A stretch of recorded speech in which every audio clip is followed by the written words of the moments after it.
The end of World War II and the founding of the United Nations, we are once again engaged in a great global struggle. We have waged a fierce battle against the invisible enemy, the China virus, which has claimed countless lives in 188 countries. In the United States, we launched the most aggressive mobilization since the Second World War. We rapidly produced a record supply of ventilators, creating a surplus that allowed us to share them with friends and partners all around the globe. We pioneered life-saving treatments, reducing our fatality rate 85% since April.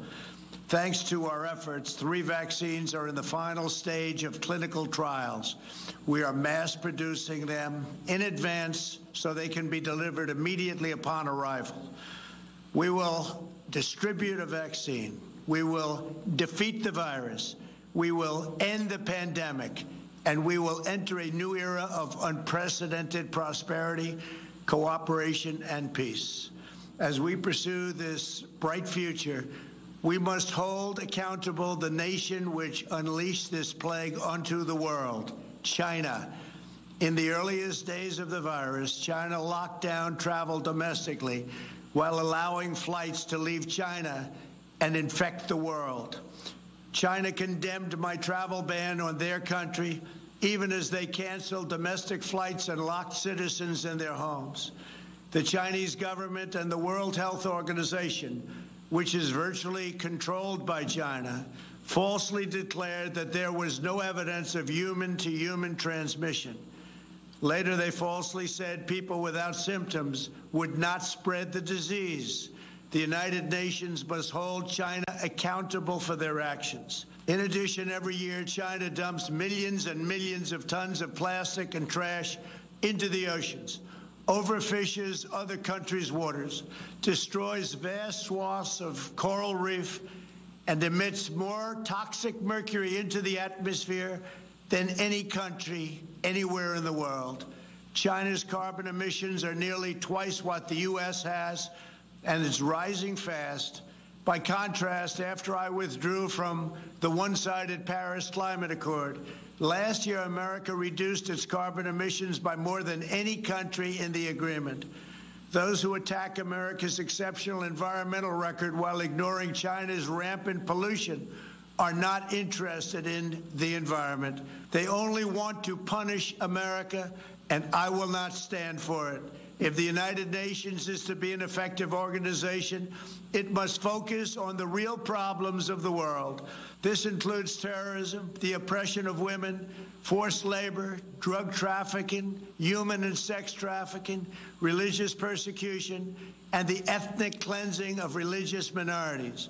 America will always be a leader in human rights. My administration is advancing religious liberty, opportunity for women, the decriminalization of homosexuality, combating human trafficking, and protecting unborn children. We also know that American prosperity is the bedrock of freedom and security all over the world. In 3 short years, we built the greatest economy in history, and we are quickly doing it again. Our military has increased substantially in size. We spent $2.5 trillion over the last 4 years on our military. We have the most powerful military anywhere in the world, and it's not even close. We stood up to decades of China's trade abuses. We revitalized the NATO alliance, where other countries are now paying a much more fair share. We forged historic partnerships with Mexico, Guatemala, Honduras, and El Salvador to stop human smuggling. We are standing with the people of Cuba, Nicaragua, and Venezuela in their righteous struggle for freedom. We withdrew from the terrible Iran nuclear deal and imposed crippling sanctions on the world's leading state sponsor of terror. We obliterated the ISIS caliphate 100%, killed its founder and leader, al-Baghdadi, and eliminated the world's top terrorist, Qasem Soleimani. This month, we achieved a peace deal between Serbia and Kosovo. We reached a landmark breakthrough with 2 peace deals in the Middle East after decades of no progress. Israel, the United Arab Emirates, and Bahrain all signed a historic peace agreement in the White House with many other Middle Eastern countries to come. They are coming fast, and they know it's great for them and it's great for the world. These groundbreaking peace deals are the dawn of the new Middle East. By taking a different approach, we have achieved different outcomes, far superior outcomes. We took an approach, and the approach worked. We intend to deliver more peace agreements shortly, and I have never been more optimistic for the future of the region. There is no blood in the sand. Those days are hopefully over.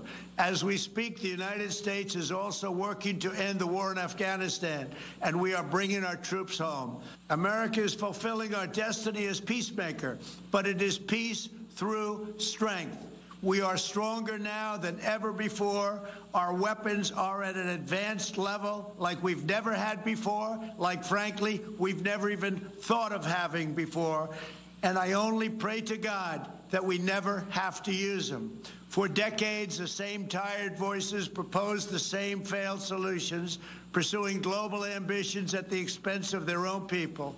But only when you take care of your own citizens will you find a true basis for cooperation.